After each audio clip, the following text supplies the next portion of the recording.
be pretty personal and intimate, I think.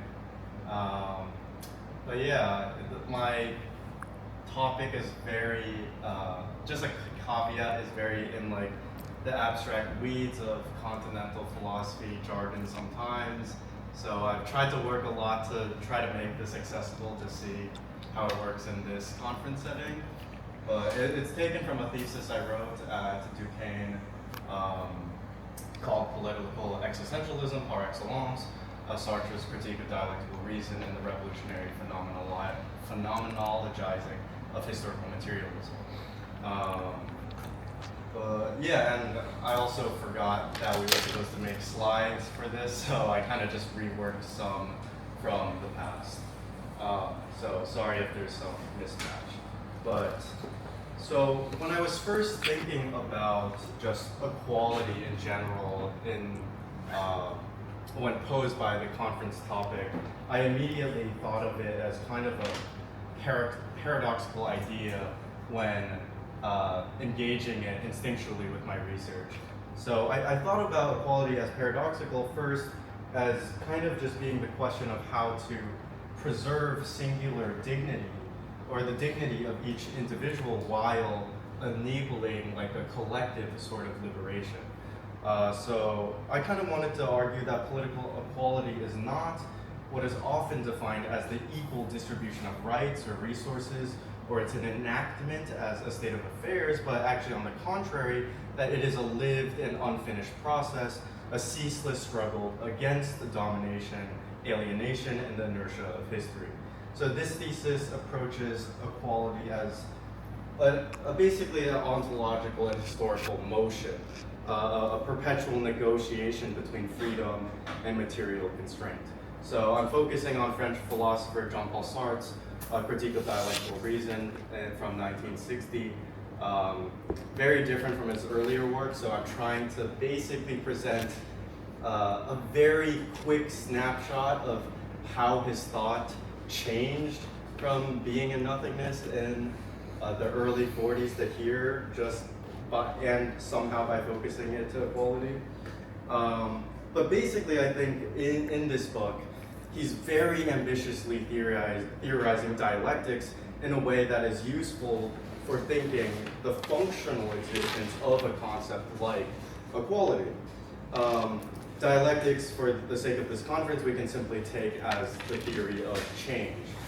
Very metaphysically, Sartre's dialectics is the viewpoint that all change in existence is driven by a logic of contradiction, that two or more things are either logically or materially irreconcilable, and thus one part of contradiction subsumes the other in a mutated form or annihilates its other parts in a chain of events that we call change. Sartre's main mission in the book was to test what he called the intelligibility of the dialectic. So how are we as conscious individuals intelligible of change at all within historical being? He was thinking of both minute changes in just one's state of being, like thinking, but also much larger levels like revolution. This then kind of necessitates the intelligibility of any concepts that signify a possible balance or structuring principle within historical change, such as equality. Hence, my argument is that this framework of the intelligibility of the dialectic would reveal equality as not an a priori right, but the product of human activity, the shared negation of oppression that binds individuals into groups and groups into history. So my emphasis on Sartre's critique of dialectical reason will be precisely the fact that we must understand how individuals decide to join or get pulled into groups, the dynamics inherent in multiple subjectivities interacting with each other, and how its consecrated societal counterpart called institution changes these dynamics because of the very historically determined forces unique to 21st century government, the state, and political economy, global neoliberalism. I mean, this is a slide just on some historical context. Actually, I was supposed to be on that before. but the argument of intelligibility is just simply why is intelligibility important? Intelligibility is, for me, the moment between being and knowledge. For one must be intelligible of something before forming a coherent thought, idea, or concept of it. Hence, I read the project of intelligibility as the classical merit of post-Kantian continental philosophy as the transcendental move or reflection, to think the conditions of the possibility for a knowledge. Thus, here we are thinking the conditions of the possibility for equality. But as I've hinted at, this equality must be dialectical in some form, or more correctly, equality actually comes after the dialectic, after change of any sort is intelligible to the individual or collective subject. So dialectical equality is hence not treating equality as a divine ideal that can be reached or maybe was predetermined somehow, but it is a notion that we've created as subjects or as agents ourselves to impose on our societal reality to make it better, to make human society better, or have a more desirable structure for collective existence. I think this already echoes Feuerbach's critique of religion that marks one of the radical demarcations between 19th century German idealism and Hegel, culminated in Hegel, and that which comes after Marx and the Marxists. Very simply, the critique that religious ideals are a collective projection by groups of people to impose an external principle upon their own moral actions. I'm not saying that Marxists are unquestionably correct in taking up this critique of Christian theological idealism, that definitely there can be a possibility outside of this projection of ideals, but rather that the Marxist acceptance of this critique is it actually marks a very important scientific development in the theory of evolution in relation to philosophy. And I think many people forget that the theoretical revolutions of Marx and Darwin actually occurred at the same time. And I believe this actually undergirds and makes clear what Sartre is arguing on. Any serious move to materialism or physicalism in continental philosophy is the radical acceptance that the scientific discovery of evolution proves that there is a reality before transcendence, that human existence cannot just be our own spiritual experience of things, but rather that the transcendental move itself, the ability of thinking the conditions of the possibility of things, only began to exist after a certain point of the history of nature. So simply put, instead of Kant and Hegel being able to posit the dialectic that it just exists, or change is just the case, that as being something that's completely consumed in the mind or in the concept or whatever, a kind of evolutionary materialism radically troubles this by saying change is outside the mind, right? That transcendence is a product of nature, and likewise consciousness is a product of nature and not the primary existence we live in or live through. This is to show a fundamental change in orientation in Sartre, especially if you were acquainted with his existentialism and being in nothingness, but also that instead of how I've been talking about nature, he actually kind of replaces nature with history as an explicitly social experience of the development of nature, just though kind of that part of nature that we call humanity for him. This shows one of the more metaphysically fundamental reasons why equality cannot be a priori, but is generated and constantly altered by the continuities and ruptures of the development of history itself. Hence Sartre's famous idea of freedom that you would have engaged with if you ever read him preliminarily is actually kind of completely altered by the 60s. We are not condemned to freedom as an ontological imposition. Rather, it is a purely historically imposed condition that can only be realized by practical, laborious activity, engagement, and interaction with the material and always social world. So, with this Marxist Darwinian materialism in mind and the intelligibility of change, simply what makes Sartre's philosophy uniquely an existential dialectic, as I call it in my title. This is where Sartre's renowned existential phenomenology is still retained, though in a much transmuted form from being nothingness. And I actually like to think about it, I think most helpfully in Heideggerian terms, that we are human beings constantly confronting the world as given modes of being in which you operate differently. Are you in a social setting right now, public or private life, feeling like you have to act a certain way because someone or something is watching you in a way?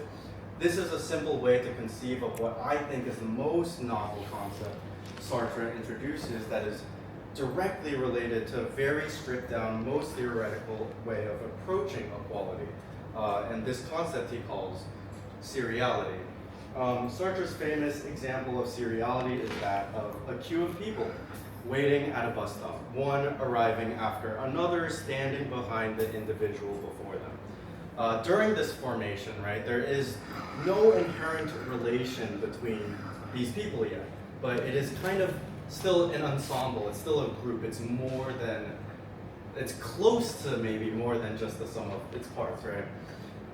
And he calls this a transitionary state towards a collective. It's in a transitionary mode, like there's something missing that would make this actually a group of people that has a common aim.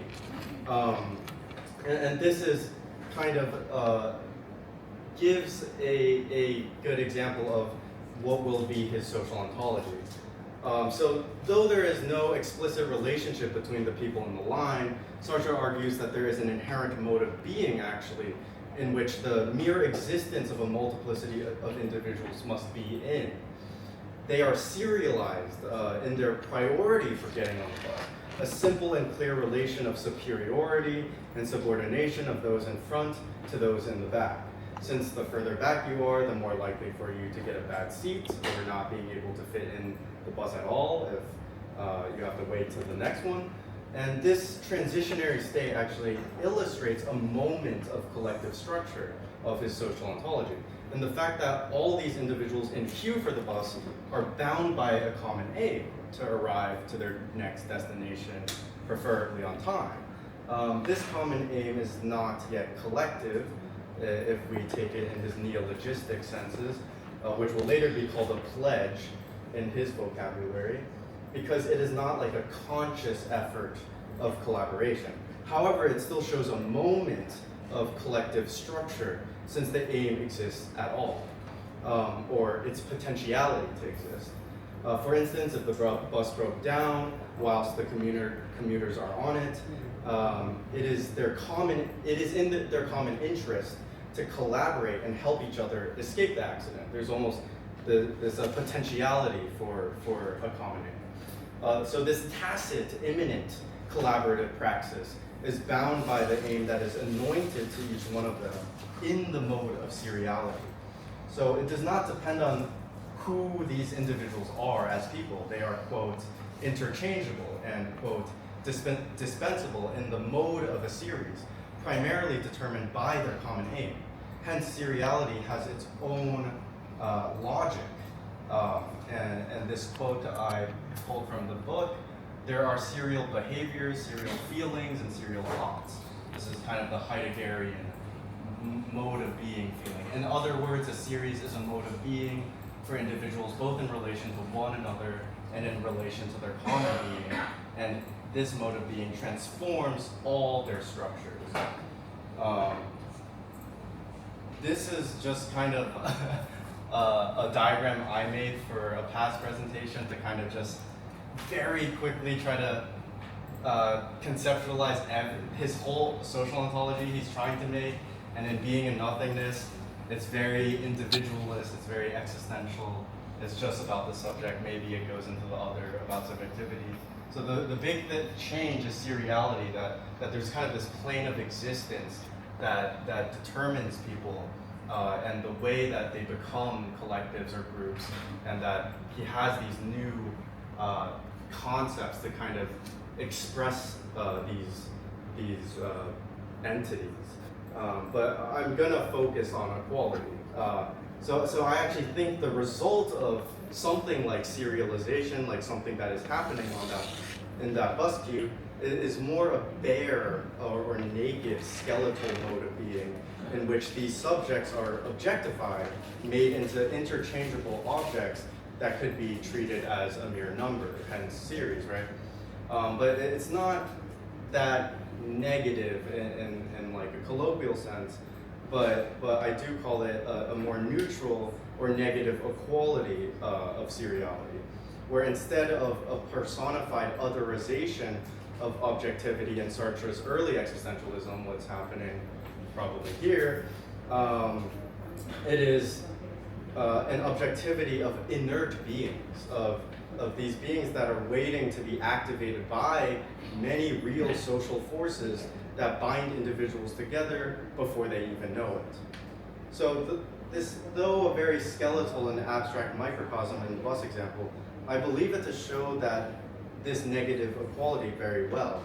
Like, or if you're ever in a serial kind of existence, regardless of if you're a billionaire, a construction worker, or a student, this plane of serial existence, in the first instance at least, treats you as that interchangeable object of equal value within the series of possible agents. Sartre's argument would then be that we need to be intelligible of this field of possibilities before conceiving any social ideal such as equality in the colloquial sense.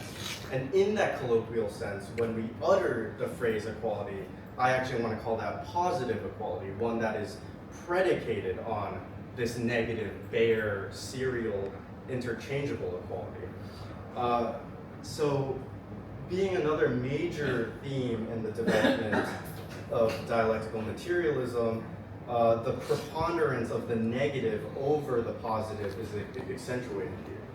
There must kind of be a vacuousness, emptiness, or lack, if you know Sartre's early work, that must be filled or posited against for intelligibility to be possible, that you can differentiate one thing from another. Simply determination as negation, that you can determine this as this and not that. And in his early work, that's really much when he talks about consciousness being of absolute lack, that you can't, that consciousness is, if consciousness is not holding anything, are you conscious at all? Like, you can only be conscious or intelligible of your consciousness if it's conscious of something. But now this idea of nothingness or this lack, he's applying to the plane of being or material existence, that kind of this inert way of approaching material existence, or the way that people are arranged socially, is kind of this emptiness. And I think seriality is attempting to explain just one aspect, the social, kind of echoing, again, the closeness of being and thought philosophy has struggled with since Parmenides. However, now Sartre takes the stance that being precedes thought, similarly as existence precedes essence, but they mutually inform each other. So now that a concept or principle like equality is necessarily conceived as socially construed, it must be dynamically considered as determining being itself, but also possibly being confused as either of those two things to humans, or society attempting to question what equality means or how it materially exists in the current state of affairs. For example, different cultures, nation states, even families can conceive of equality quite differently, but it is the actors of each group unit's practical activity, resistance and changing of what equality means, what it looks like, how it is established, which is the true historical existence of what we may even call a positive equality. The equality that we constantly strive for when we utter it in conversation without questioning it. It becomes almost, again, I'm not trying to sound too negative, but it becomes an empty and impossible abstraction, I think, equality. And I think this is what Sartre would emphasize, that when we say it, it's actually more just like things should be more equal, or things are not equal enough.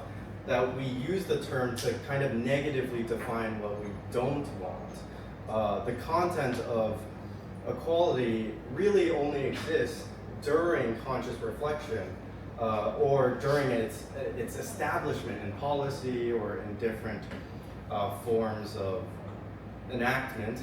But otherwise, it seems in this conception that equality is just that which you say when things are too unequal. The intelligibility of inequality determines and drives the existence of equality.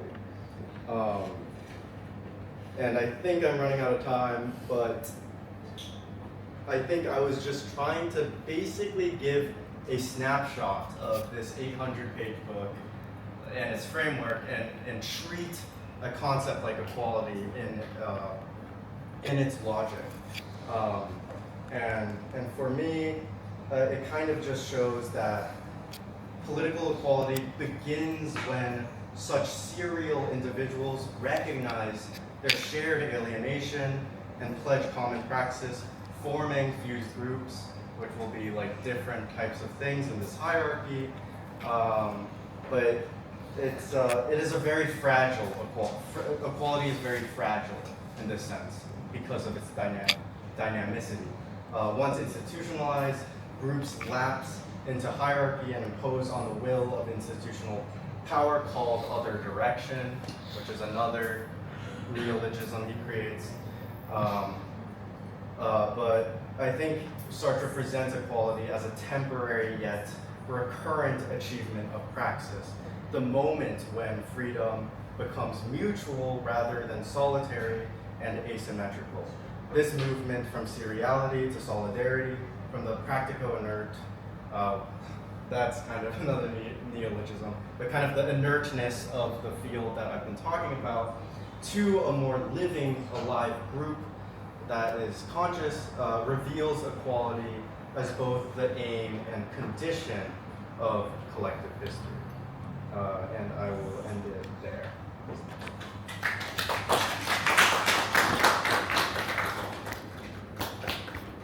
I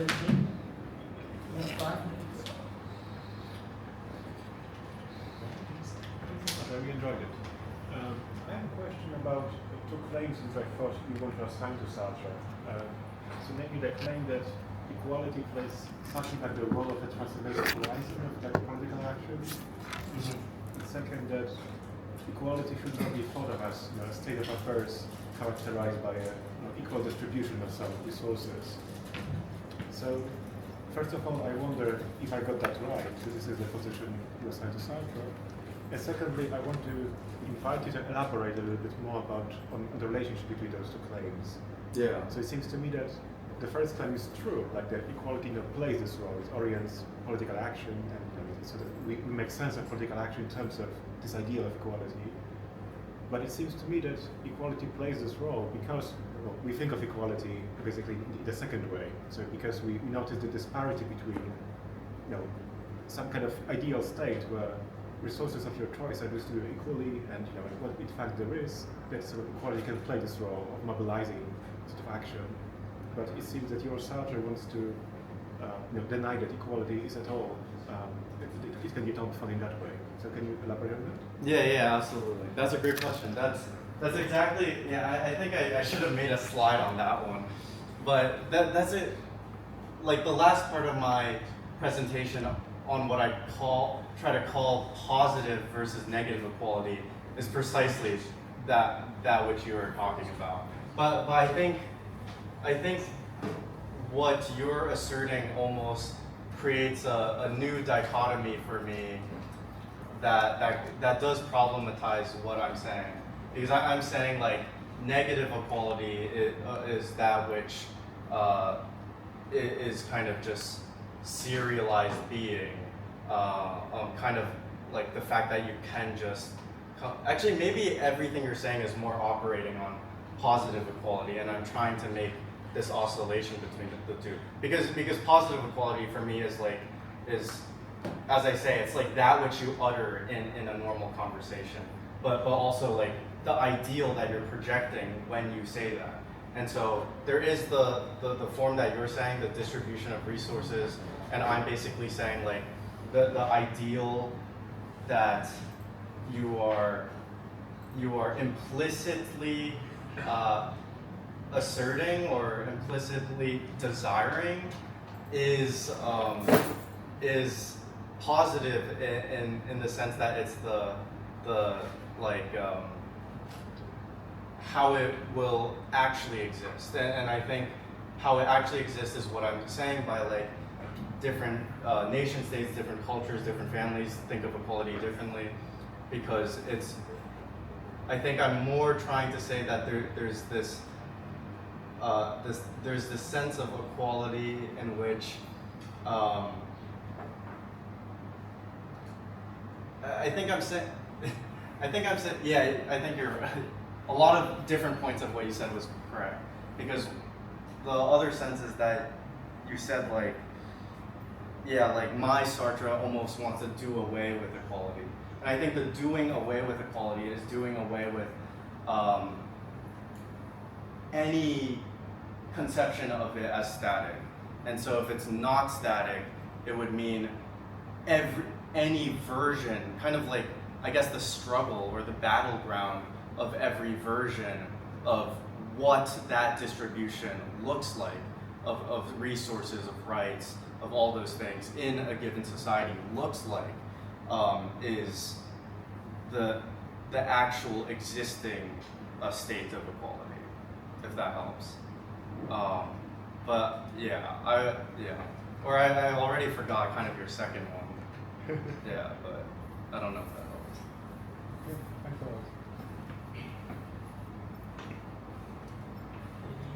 more questions?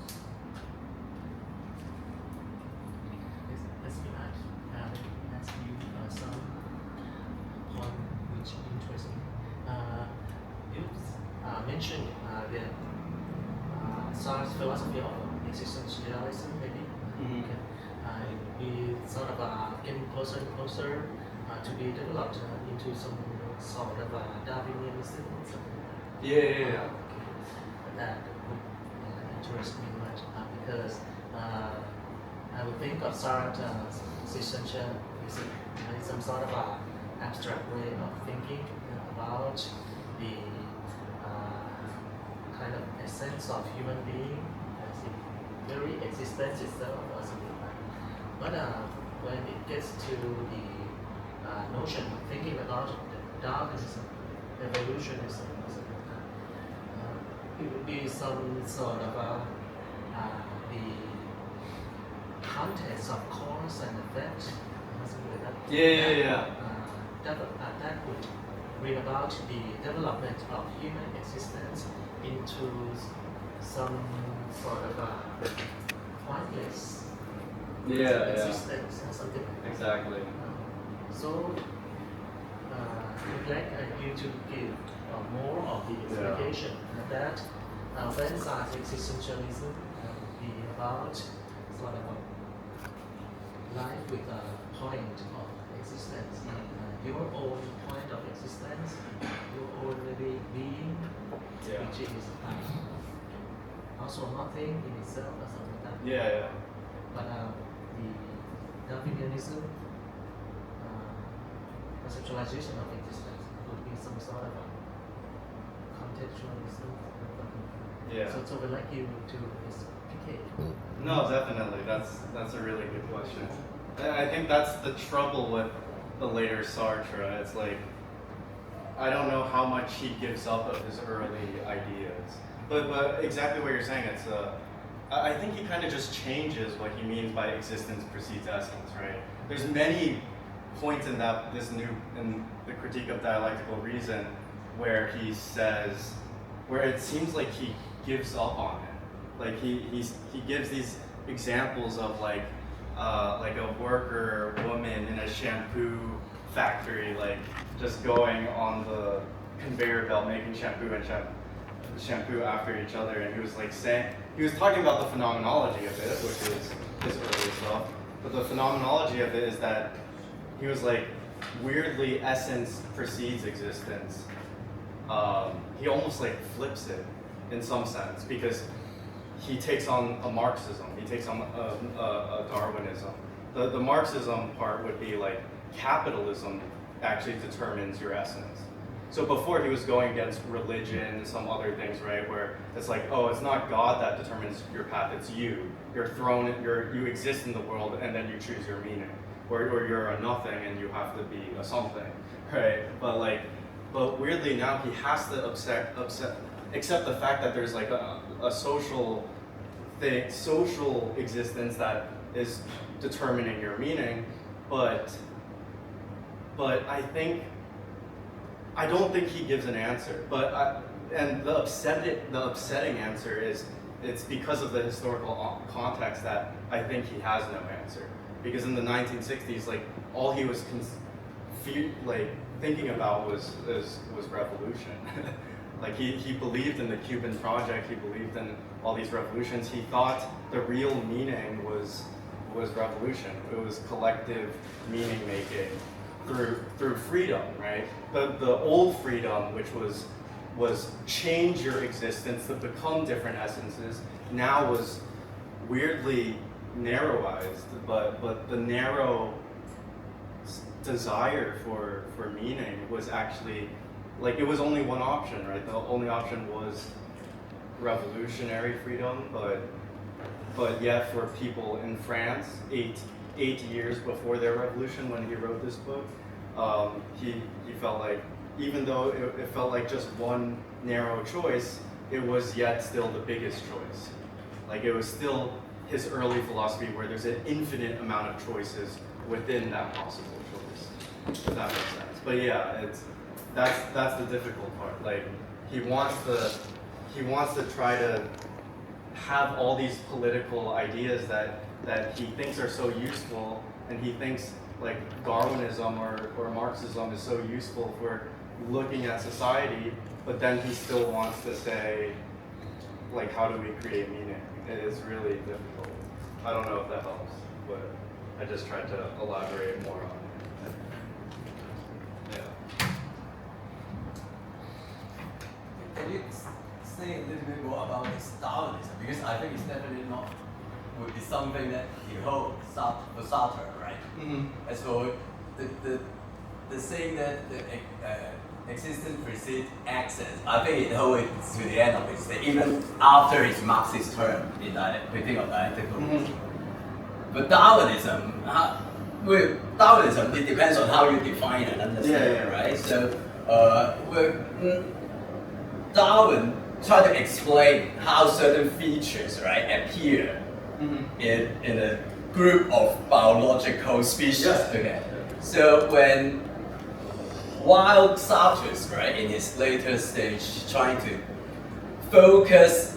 shift his focus from individual, right, to the human being as a social being.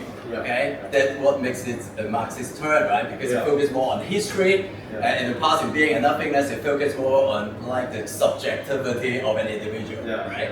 And the freedom are ontological in the sense that he simply ignored the political implications or ethical implications of that part, right, in his early writing.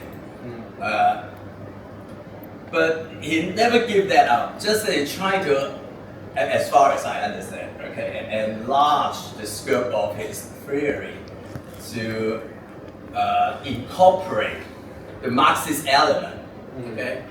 But still, he tried to make use of all these historical factors, especially the capitalistic, the social reality in a certain sense, to account for a certain kind of, like, the specific form of alienation maybe in capitalistic societies. So, but regarding Darwinism, I really I'm quite interested about how you interpret this theory and how Sartre, right, incorporate this into his theory. No, I love that question. It's very good. It's I think to start, it's that little book that comes before this book. It's called Search for a Method, where I think he even slightly talks about that Darwinism. And it's weird that I don't know why I actually ended up using so much about that Darwinist bent in this presentation, but it was more to emphasize the why he stopped thinking about individuals, like in terms of not stop, because I think you're correct in saying he doesn't let go of the early commitments, right? And in my earlier response, I was more just saying how difficult they're able to reconcile, even though I think he clearly wants to reconcile them. But it's more, so basically I said like, I think his Darwinist turn was actually about the transcendental move, like the fact that most post-Kantian thinkers were still thinking, even in phenomenology, right? They were still very much in this scope of thinking, like, what are the conditions of the possibility for a knowledge, for something to happen, potency, necessity, all these things, right? Like, and for him, I think, and for many of the Marxists, the dialectical materialist philosophers in the 1900s, they were going through this movement where they were like, I think the existence of why they stopped ignoring the political was connected to this, actually. Like, it was connected to it insofar as the theory of evolution very, very simply. Like, I'm not saying all the patterns that you were saying, right? I'm just very simply saying that if nature somehow if we're evolutionary products in a way, and that means there was a time before you could think the conditions of the possibility for something, then it completely problematizes many of the things in which you think, because scientific objectivity is predicting necessity over and over again, right? And if there was a time like before that, like, what does that mean to I guess science even pre-Darwin and things of that nature? Sorry, I'm getting a little lost, but I think I'm just saying the Darwinist bend was more about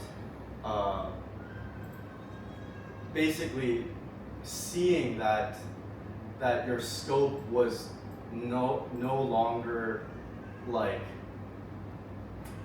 just being as consciousness almost. Like, the scope became extremely expanded, and like it reminds me of like Deleuze at the beginning of Difference and Repetition, in where he says like a true philosophy needs to interact almost like semi-autonomously with the arts, with science, with mathematics, because it can't know everything, but it has to somehow be guided and interact with them. And I think that was more the point I was making.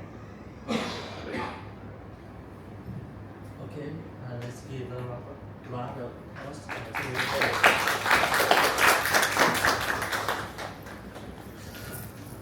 The next one.